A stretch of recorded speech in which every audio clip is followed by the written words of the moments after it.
I apologize for my cat. He's using my chair.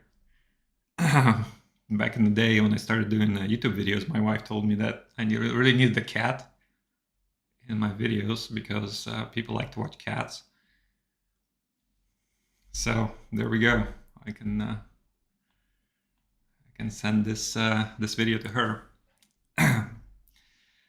But anyway, hello everyone, and welcome to Fleet Live Office Hours. Thank you for tuning in and bearing with me. Sometimes I struggle through it, through issues and stuff, but I think that's part of the experience. So I'm here to kind of answer technical questions about Fleet, whether it's deployment, configuration, code base, anything you're curious about.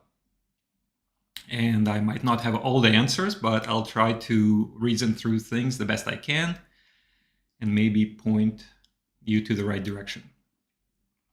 There's about like a 10-second delay between when you between the video. So just FYI, if I don't respond right away, that's why. And if things are quiet in chat, I'll work on some bugs. I already put some things on the agenda.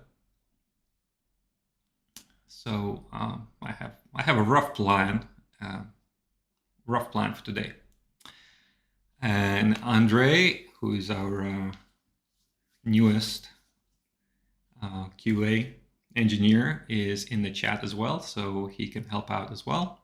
Thank you, Andre, for helping out.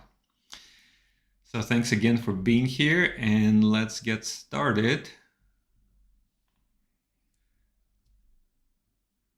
All right, follow up on dev environment. I'm looking at my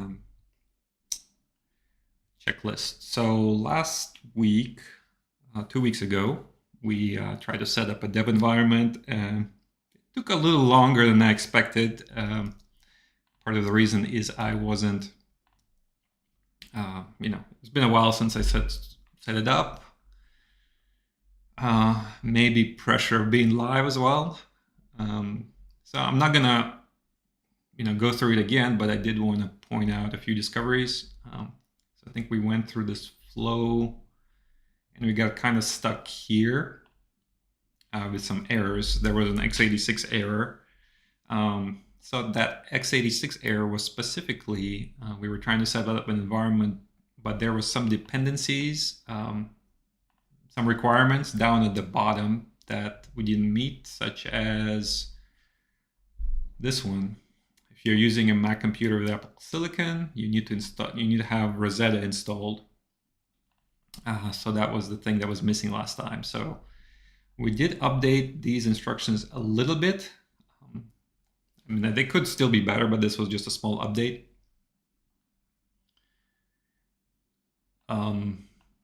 Basically, this comment, when running these commands for the first time, review the details section below, right? Obviously, we need a specific version of Node installed and things like that. All right. So let me check that off the list if I can. X. There we go. All right. Repro GitOps bug. So Andre has sent me a bug that we're going to look into. So let me pull up the relevant information.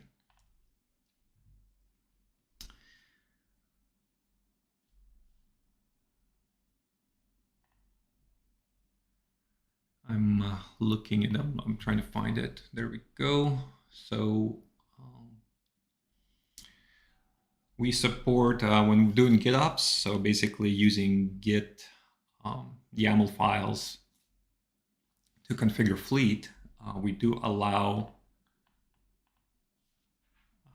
these Fleet secret variables to be defined that are prefixed with Fleet secret. And those are going to be stored in the Fleet server, encrypted on the Fleet server. And I believe we also recently added the feature where you can now kind of modify them and delete them in the UI as well. But if that secret is in the data portion of an MDM Apple profile, it causes some errors. So the issue here is, I believe I made a fix, but it appears to be not working. So I'm going to try and reproduce this. All right, so we need a GitOps team and a server. Let me see, what am I running here?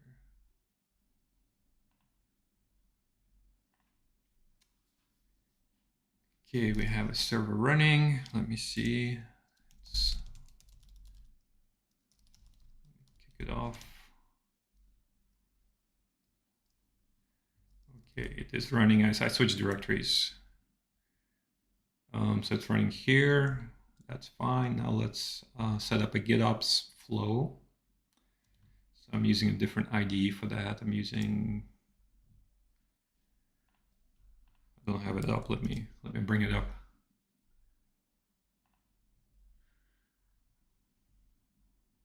I'm just hiding the screen because I have a bunch of different stuff there. That's not relevant.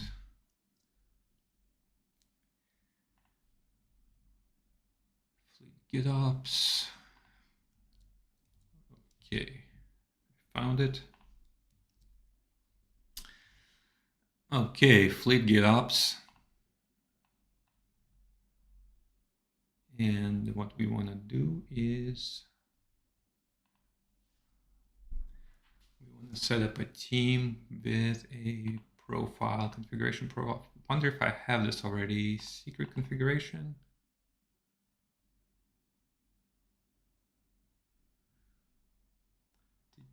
Search.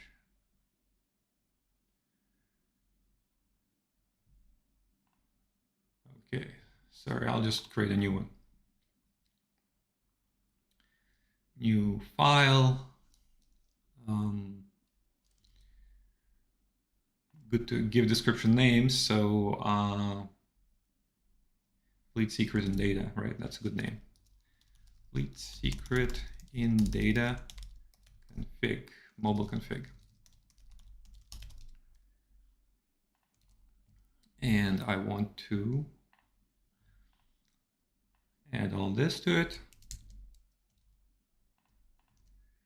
So we have a profile.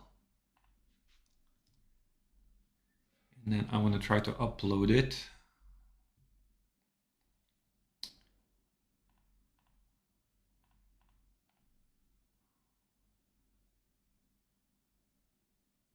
File, new file. Let's call it the same. Fleet secret. Well, that's going to be the team name, right? Let me switch video because I'm just going to copy and paste. I didn't want to.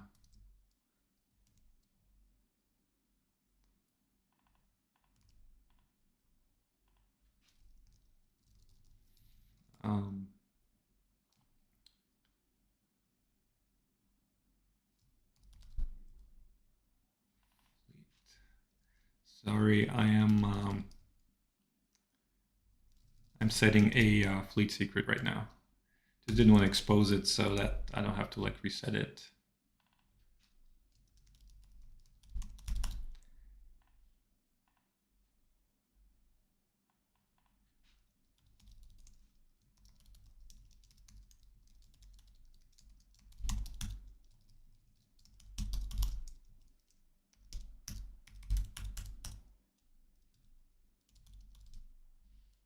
Okay. Let me make this bigger as well.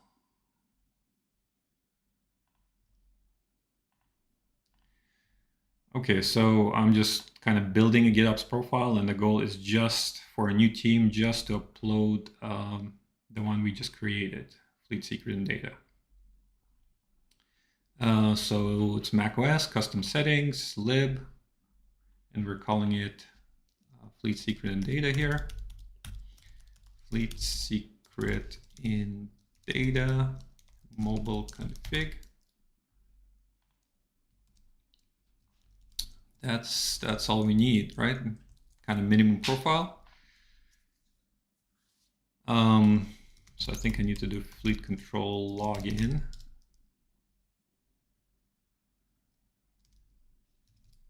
It's my email password. Let me hide that as well, just in case I mess up.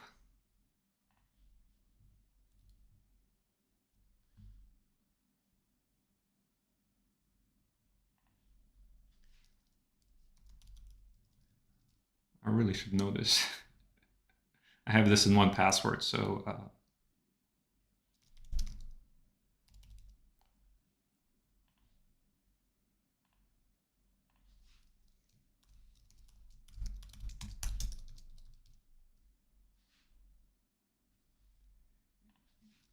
logging into 1Password.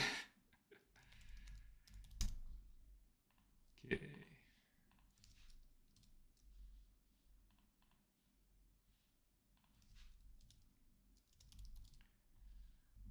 Okay. Logged in. So let's run it. Let's run GitOps. So we'll make sure we got the Lego fleet control, make fleet control.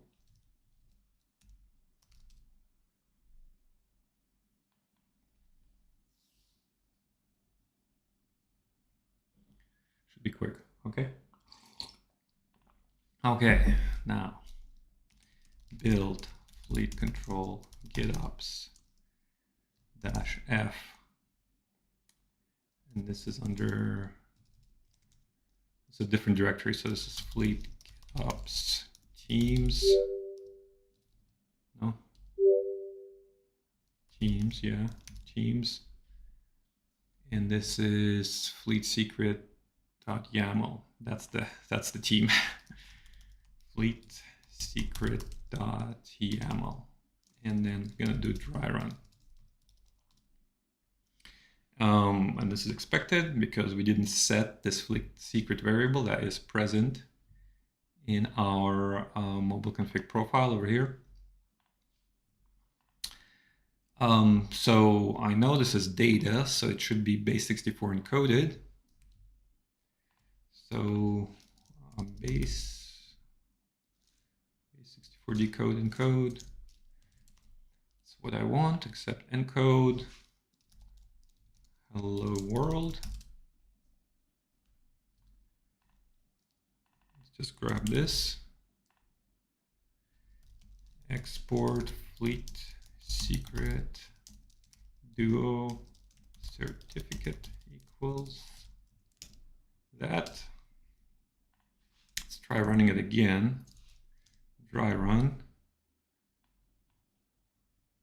Dry run worked. Real run.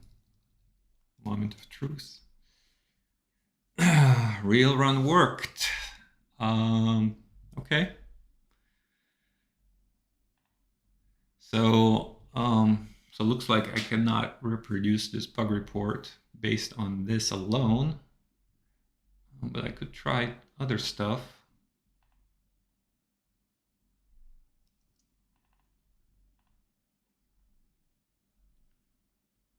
Let's try to do no team. I don't know if this whole configuration is valid, but let's roll with it.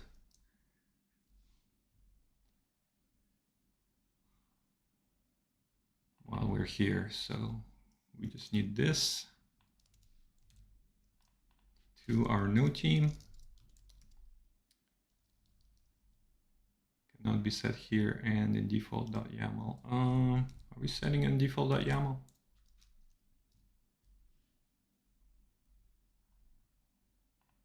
Default.yaml.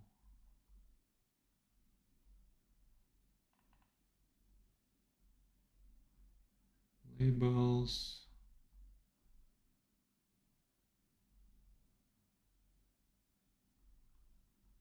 Yeah, I'll just set it here. This is fine.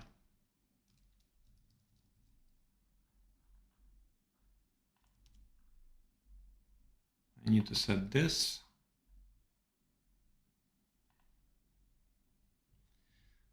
And then I think we can try this.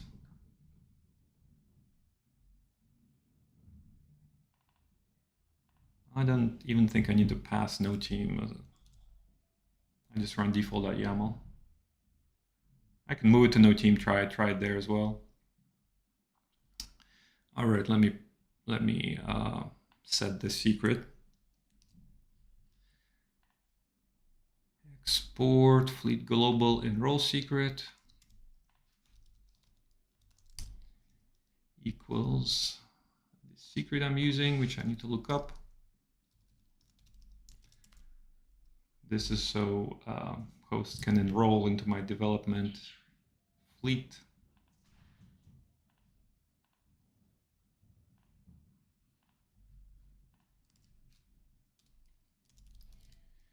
Okay.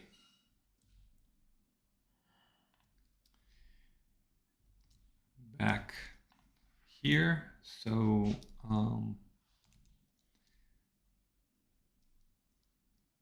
build fleet control. Hey, Andrew. I just saw your message. Thanks for tuning in. I am just trying to kind of reproduce a bug that Andre filed with GitOps, where I have a fleet secret variable in an Apple configuration profile. And Apple configuration profile specifically in the data member, and the data member is supposed to be base64 encoded. So I'm just gonna try and run different variations of GitOps here. Build fleet control GitOps, file, default, fleet GitOps, default.yaml, try run.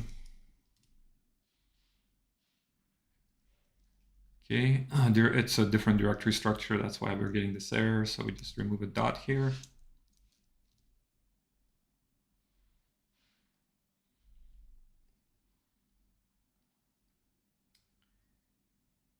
Okay.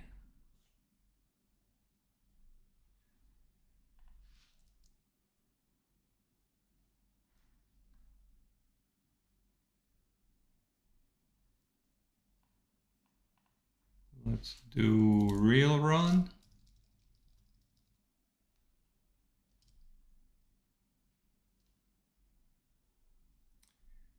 I guess I did not check on the server to make sure it was there. Let's double check. So we are going to settings, controls, OS settings, custom settings. Yes, it's here for no team. And then we did like a fleet secret team. It is here for fleet secret team.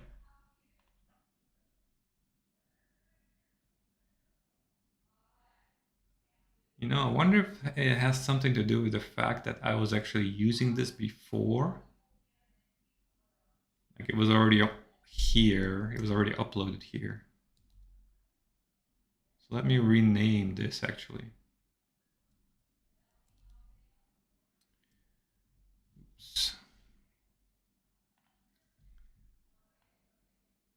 Let me do, I'm not doing the right thing here. As far as hiding my secrets, I want to say I want to clear history. Is that a thing?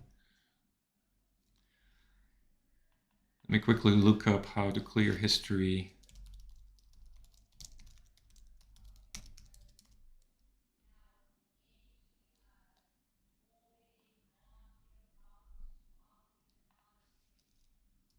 History-C, okay. No?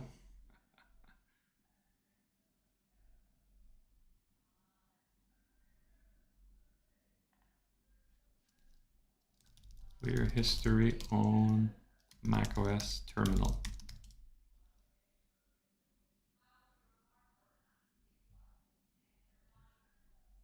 History-P. Actually, I don't know if it'll work.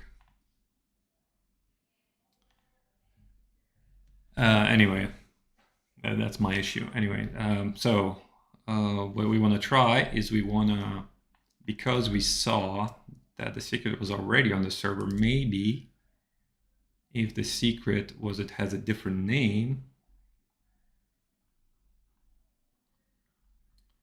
Let's make it a different name. Let's call it do-a-to certificate. And we say export fleet secret do-a-to certificate equals this as well. We do that, and then we run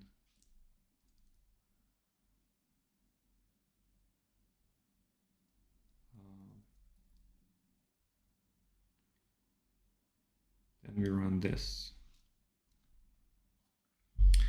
I'll have to clear my rotate my enroll secret later.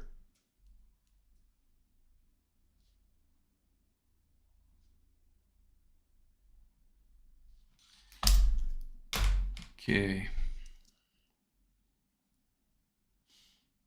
Okay. -- try run. Still works fine. Still works fine. We refresh this. We have do-a-to certificates. So like, anyway. So yeah, Andre, if you have any insights on this that I can try, it feels like it's working. At least in most cases I've tried.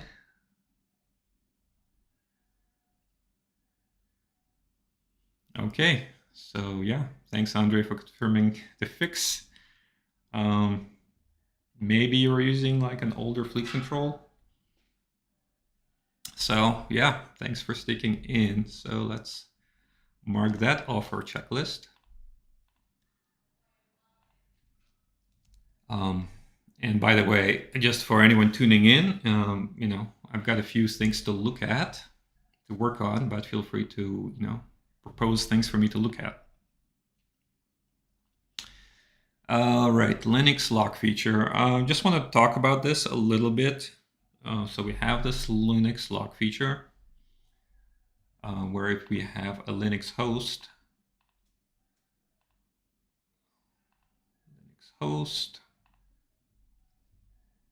I can do actions lock. And this lock is happening with a script for Linux specifically. So we basically deploy a script onto a Linux machine that that runs, locks the machine. So if a user tries to log in, it says something like logged by administrator. And then to unlock, we also run a script. But let's draw some pictures. But we have a potential issue. So let's see, we have fleet server. We have the host / device. And so the user presses the lock button, which sends the scripts down. The host device executes the script. Then it sends the response back. I'm not sure what the status code is. I'll just say okay.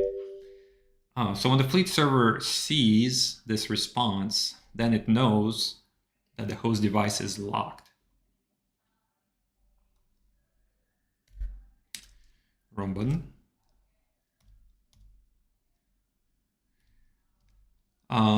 So then we want to unlock it. Fleet server is saying the device is locked.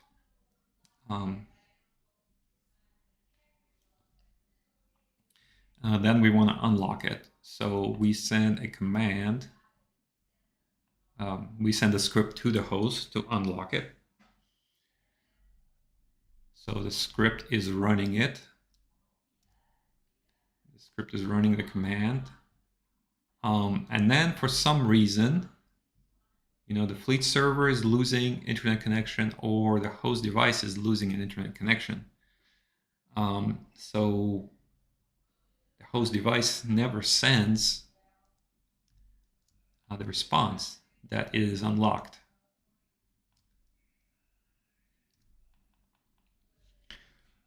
So the host device is actually unlocked, but the fleet server still thinks it's locked.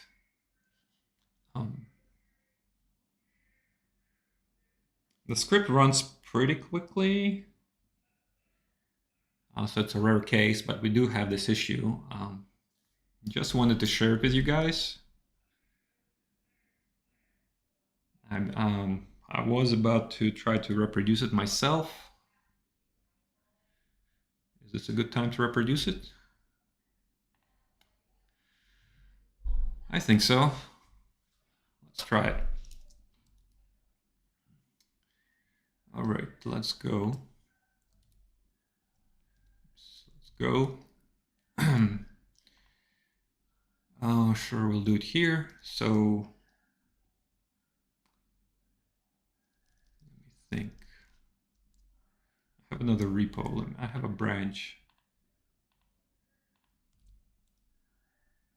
Okay, yeah. I was making some fixes to the script, so it's here. So let's use this repo. So Linux unlock. So we go to unlock script, and not to reproduce it. What I want to do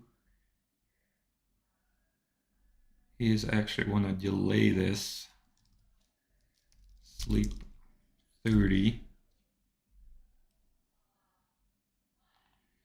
Okay, so I'm gonna put the device. I'm adding the sleep here just so I have time to shut down the server. So the script is sleeping. And then I shut down the server. I let the unlock happen. I verify device unlock. I bring up the server, and then, well, I think that's the issue. Well, let's just do it.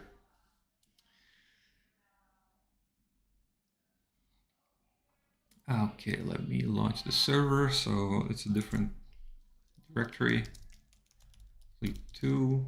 I want to compile. Make.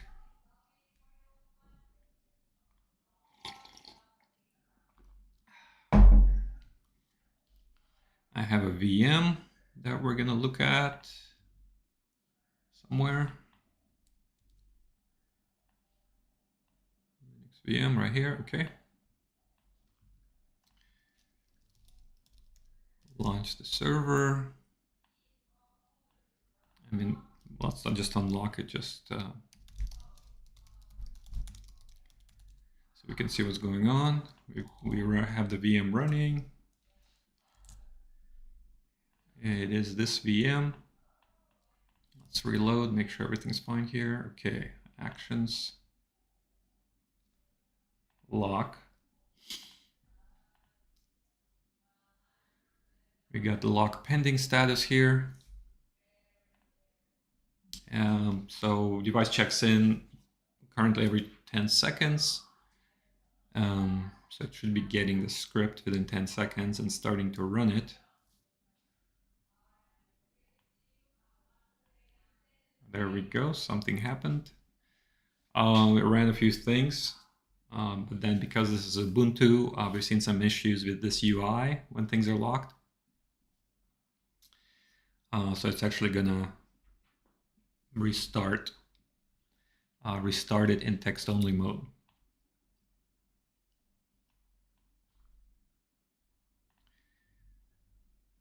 Okay, and now we're locked. Locked by administrator. All right. So if I reload, the status is locked.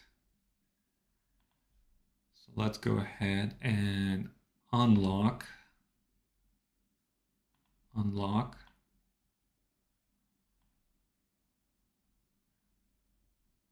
me see if I'm actually going to see anything. I should have put a timer down. What's the timer? I'm going to wait 10 seconds. Nothing's happening. Okay, let me shut the server down. Back to the VM.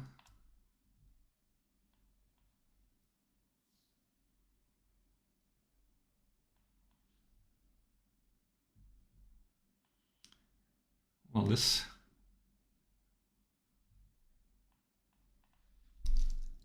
I don't know how exciting this is. Huh.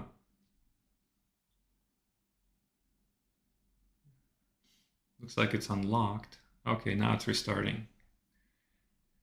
Okay. Everything's going according to plan.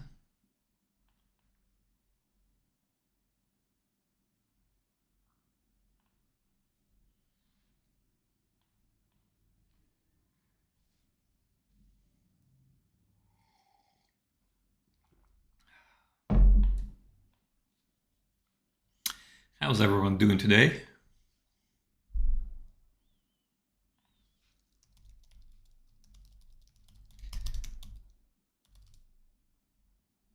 Device is unlocked. Fleet agent should be running. Let's go ahead and spin up our server.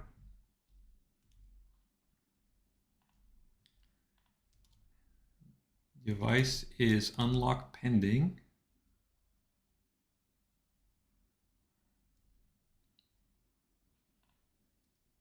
So, I mean, to a certain degree, this behavior is expected, just because of, losing connection between the host and the server.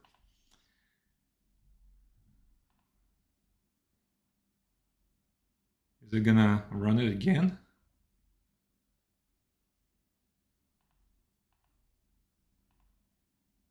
Okay. Okay. So I think because the server didn't get a response, it's telling the host to run it again. Okay.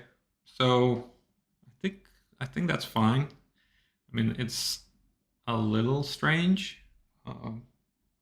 Users offline, they go in, log into their machine. They're offline. They probably can't do much. And then their machine resets. Okay.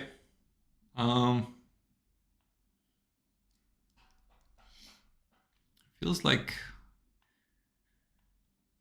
we should document this behavior somewhere, right, Andre?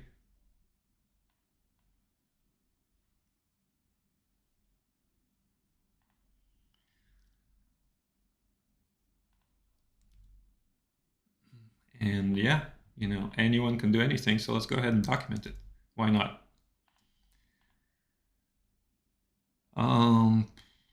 It's like, let me look up where the docs are. We have an article, lock wipe hosts. Lock wipe hosts. System may automatically reboot. Lock a host. Okay, when we're locking, if we don't really care if the script runs again, if it's already locked, right? It's a detail. I don't know if there's any impact here. But if we're unlocking, system will automatically reboot if the host loses connection to fleet, the unlock process may run again, causing the host to reboot again. Feels like that's right. System automatically reboot after 10 seconds. To restore the user interface, we saw that it was dropping down to text mode. If it loses connection, it may run again. Yeah. All good.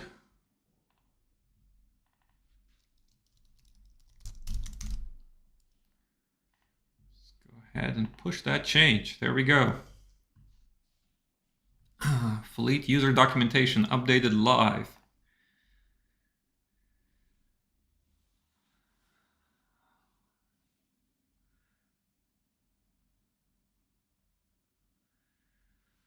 Okay, thank you, Andrew, for your comment. I'm just reading it. I guess I should be reading people's comments because people may be watching this video without the comments. Anyway, Andrew says, I think the server shouldn't be waiting for a response because that is causing the script to be run twice. It should have a different way to tell if it is unlocked or locked. Yes, actually, you're correct. It would be nicer if the host actually had some persistence that it knew if it was locked or unlocked. So I welcome that feature requests. But it feels like one of those things that would happen rarely, though, right? How often in an enterprise environment, how often would you expect to lose connection? Like you'd have to either, the server would have to be restarted, or the host, while it's being unlocked, the host loses internet connection. Like, yeah, I'm just trying to think if there's a use case here that happens frequently that we need to worry about. Anyway, let me know if you think of something, right? Just in general, like we have we really need to have a better persistence story for things that the host keeps track of. I feel like eventually we need to have like some sort of database there, whether it's SQLite or something different. Because currently there is a few things we store. The things we store are kind of in files. And I'm talking for the Orbit side. The Orbit runs OS Query, so Orbit's like a wrapper around OS Query. OS Query does have its own database. So OS Query has its own database, but Orbit, the wrapper around OS Query, does not have its own database. And Orbit is the one that's running the scripts. It's just like taking that step to add a database to Orbit is like more like a step function, right? The first time someone does it, it's a decent amount of work, but then later, if someone wanted to add something like this to keep track whether the host is locked and unlocked, then it's easy. Anyway, Linux lock features. So I think this was good. Let me mark it as done. All right, the next thing I have is Okta conditional access on my agenda. That's kind of a big thing, but I think we got 20 minutes. Let's see if we can start looking at that. All right, so I want to go to our drafting board. So drafting is like for where the product design team is tracking features that they're working on, and the things they want the engineering teams to work on, to implement. So I took a look at a lot of these bugs earlier, and I didn't see anything that would be like exciting to show on this live stream.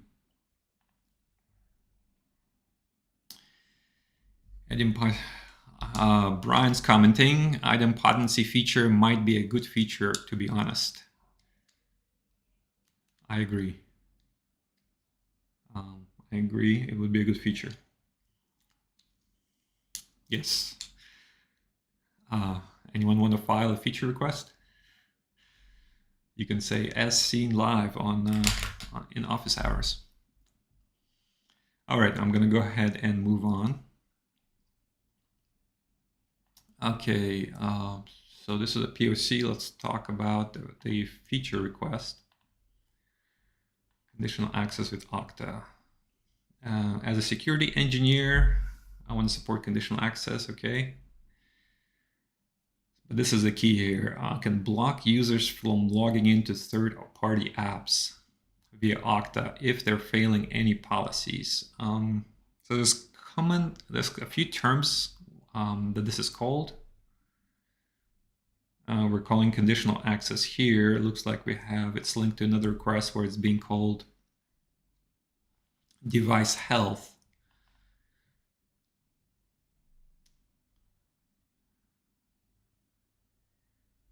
So this is a security feature. You may have some policies that you set up. I ran GitHub, so like, okay, oh, hey, I still have these. All right, like, yeah, that's a good example. I have like CIS policies here, right? Maybe you have some CIS policies, and let's just pick on this one. Ensure airdrop is disabled. So maybe for security reasons, you don't want to have a device being able to log in to access, I don't know, enterprise applications if your airdrop is not disabled. So that means Fleet somehow has to tell Okta that, hey, this device is failing your policy. And then Okta should not let the device log in. That's kind of a high-level idea. I'm probably not explaining it as well, since this is maybe the first time I'm actually trying to explain this concept. So this is a high-level idea, and this feature feels complex enough that we want to do a proof of concept. Where was I? We want to do a proof of concept right here. Let me open this up. Okay. Proof of concept. I mean, we're going to support it. Eventually, we're going to support it for all platforms, right? We can have policies are now a link to Orbit, but I imagine if eventually we're going to have policies or some equivalent for mobile devices as well, iOS and Android.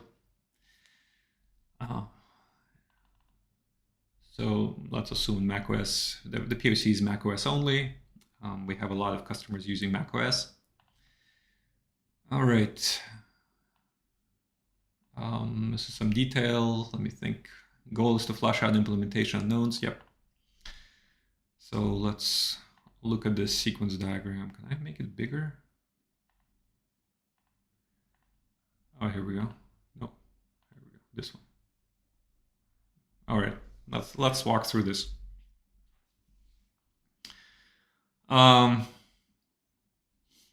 Yeah, let's just you know, there's a couple other ways to do this. I guess before we dive into the details, Okta has this thing called Okta Verify, which is basically an agent, right? That helps you with like passwordless login and provides a few other features. And the way that Okta Verify agent talks to Okta is it's using, it's basically running a server, and it's using localhost connection to connect between the Okta login webpage and Okta Verify. And maybe don't quote me on this, but this is my understanding how it's working. And that is a way we could go. We could try to use localhost, either the web browser web page, trying to connect to our Fleet agent, either the web page directly, or we can use like a browser extension. So we could go that way, use localhost browser extension, and then if we're like on a mobile device, iOS, we would use like an app link. I never recall the names, like called a deep link or an application specific link to link to our. We would then need to have an app though. We would need to have an app on the iOS device. Anyway, I apologize for this logorrhea. Let's take a step back and look at what this POC is. So in this POC, we're actually going to use certificates stored on the device as a method to connect the device to Okta. Effectively, to connect for the Fleet server to know which device is trying to log in, right? So the certificate is going to let the Fleet server know which device is logging in. So first step is to actually install a certificate. And if people are using Apple MDM, we already install a certificate, Windows MDM as well. So we could choose to just reuse those certificates for this scenario. This is up for grabs, or we could install a dedicated one. But anyway, so first we install a certificate. Then the user is like going to their company portal on an app or a web page. They open it up, they redirect to Okta. And then what we want to do is we want to insert a possession factor here. So we want Fleet to basically effectively be in a chain, in the chain to Fleet for also to be an IDP, but not like a full-scale IDP. We want it to be just for kind of device attestation, just to send attributes to tell Okta that the device is compliant. So basically, Fleet server needs to be kind of a scaled down IDP of sorts. So Okta is going to see that, and it's going to redirect to Fleet SAML endpoint, right? So SAML, so there's like two protocols, SAML and OIDC. And for this flow, we actually have to use SAML. Yeah, so redirect is going to the browser. Browser is actually, and then the browser, in order to connect to Fleet, the browser will need to make an MTLS, a mutual TLS connection. Normally you do a TLS connection where the client verifies that the server is legit, like you're actually going to google.com, for example, with HTTPS. But in this case, it's MTLS, mutual TLS. So the client verifies the server, but the server also verifies the client. So the client needs to have a certificate in order to make that connection, right? And that's where that client cert comes in. So what's happening typically for web applications? Typically, the TLS is terminated at the load balancer, because TLS is not free, right? There's encryption and things like that. So TLS takes CPU resources, and oftentimes the load balancer is kind of optimized for that. So it's good for that security feature to be separate from the application. The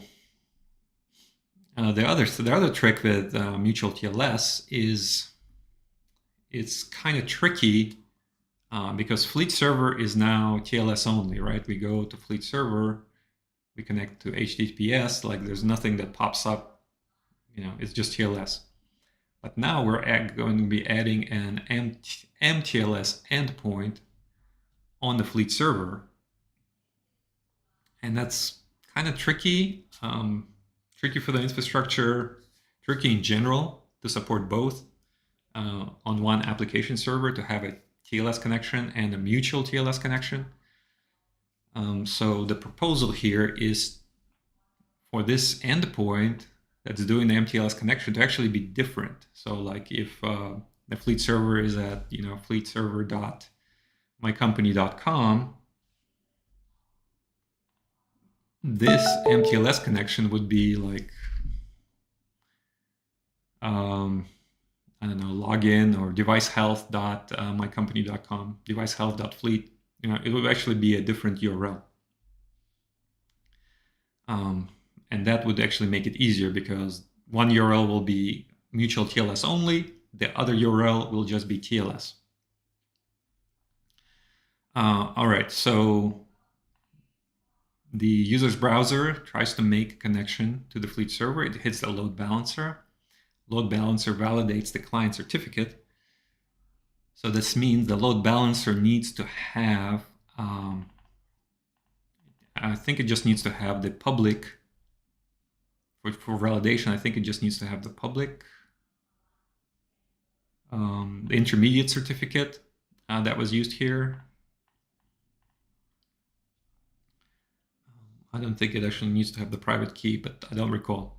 Anyway, so that means, so there's like an extra setup step. Like if a Fleet user requires to set this up, we would need to provide them with a key to put on their load balancer to do this MTLS verification. But then the load balancer also needs one more thing, which maybe not all, but all load balancers have, is we actually want to kind of keep this client cert in the request. So we want the load balancer to actually put the certificate it got from the client into its header. I mean, certificate, I suppose it could be some sort of hash or something as well. So put some information about the certificate in the header when it actually forwards request to our Fleet server. So when it hits the Fleet server will look it up, will look up that cert, and then it'll link it to a device. And once it's linked to a device, it'll go to the device and check its policies. And it'll say, okay, you've got 2 policies failed.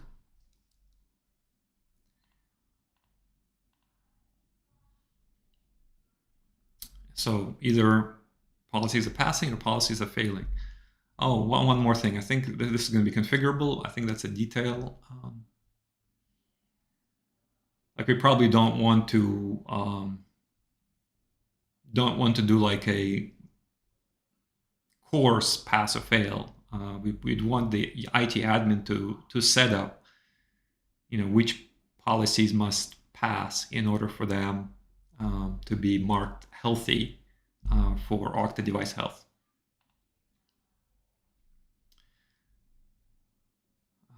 Okay, so if everything's good, we send back a SAML assertion pass, and this SAML assertion goes to Okta.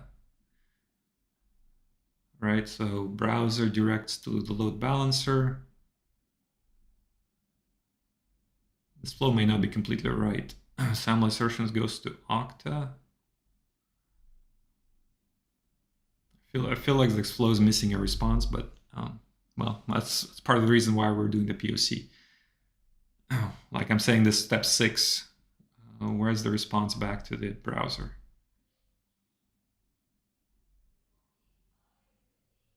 Oh, maybe this is it. Maybe this actually goes to the browser.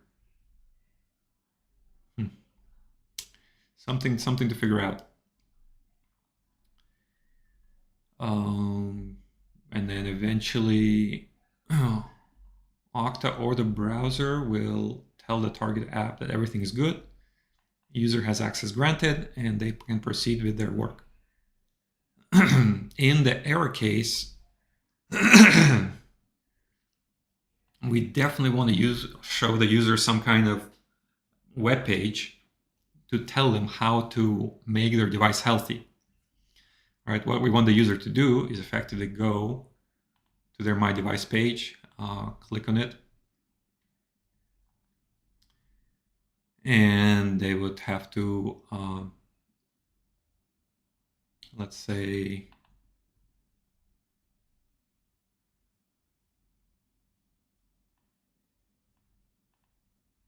And this is how we would like the policies have resolution. I'm just reading this. I apologize. This is something our Alan, our IT guy, who's not an ID guy. He's an expert solutions specialist, but he's kind of in charge of a lot of these policies. But anyway, you would click on the failing policy. I'm apologizing for my hoarseness, and it would tell you how to resolve this. But we probably want an indicator, right? Because we're saying the IT admin is saying that you only need to pass certain policies. So somehow also there needs to be an indicator, like your device is unhealthy, it's failing 4 policies. Which one of these do you need to actually pass to get in? Okay. User fixes issues, and then they just go back to the process. Okay. All right, so let's think about this. So we want to do a POC. What's the starting point? We need to figure this part out. There's a couple parts to work on, right? We need to set this up in Okta. But in order to set this up in Okta, we want to be able to test with Okta. We don't worry about MTLS yet. We want to get this flow working without MTLS.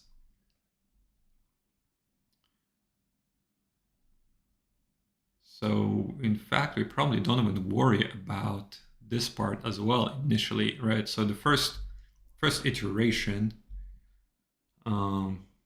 we should know from Okta, we should know the user that's logging in, and then we can look up the user and the devices they have. So as a first iteration, that's we do. We just assume a user just has one device, and then we check the health of that one device.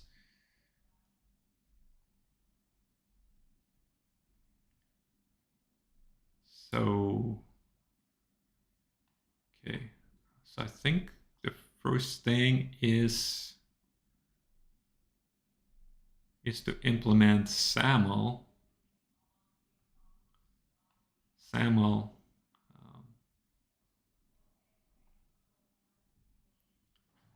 So that's where we start, but it's not a full SAML. It's just for device health.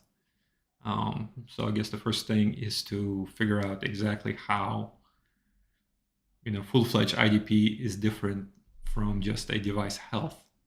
Like what is the minimum thing we need to in SAML, implement that on our server, making sure that works, at least manually making sure that works.